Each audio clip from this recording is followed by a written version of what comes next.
So hey guys, welcome back to Mayapur ভ্রমণ part 3।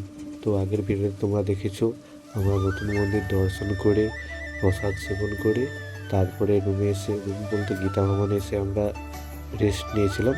আর এখন হচ্ছে বিকেলবেলা আমরা গিয়েছিলাম মায়াপুরের গোশালাতে।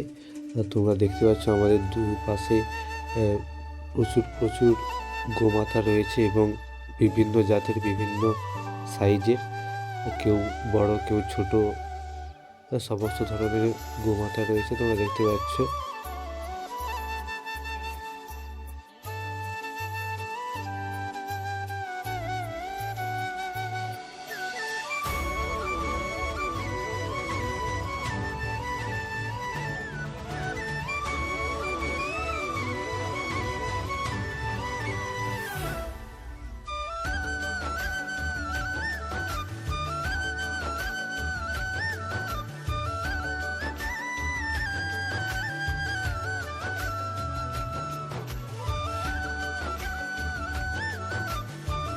আর এটা হচ্ছে মায়াপুরের গরু চালিত একটা গাড়ি, যেখানে প্যাসেঞ্জারও নিয়ে যাচ্ছে তোমরা দেখতে পাচ্ছ। এটা আমি মায়াপুরে এসেই প্রথম দেখেছি, এর আগে কোথাও এখনো দেখিনি। খুব সুন্দর লাগছে, তাই তোমাদেরকে দেখালাম। আর হাঁটতে হাঁটতে মন্দিরের সামনে আবার এসেছিলাম, তাই তোমাদেরও নতুন মন্দির সামনে থেকে কেমন লাগবে দেখতে সেটাই তোমাদের দেখাচ্ছিলাম। আর আমরা ছবি তুলছিলাম। তারপরে ভগবানের দর্শন করতে গিয়েছিলাম। আর ভগবানের দর্শন করতে গিয়ে তো ফোন জমা দিয়ে যেতে হয়, তাই ভিডিও করতে পারলাম না।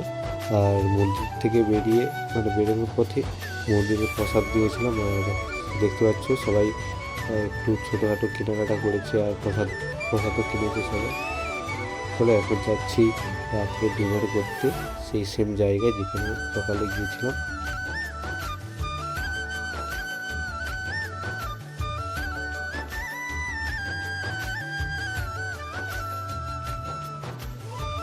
রাতের মেনুতে হয়েছিল তড়কা, ভাত, ডাল, রুটি, একটা মিষ্টি আর পনিরের তরকারি। দেখতে পাচ্ছ তোমরা,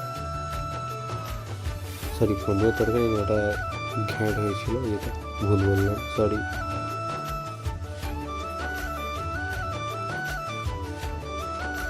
তো খেয়ে দিয়ে হোটেলে রেস্ট নিয়ে আমরা সকাল সকাল স্নান টান করে বেরিয়ে পড়েছি, যেহেতু আমাদের একদিনেরই ট্যুরটা ছিল, তাই জন্য এবার গাড়িটা নিতে যাব। আর এই হচ্ছে গীতা ভবন, যেখানে আমরা এক রাত থেকেছিলাম।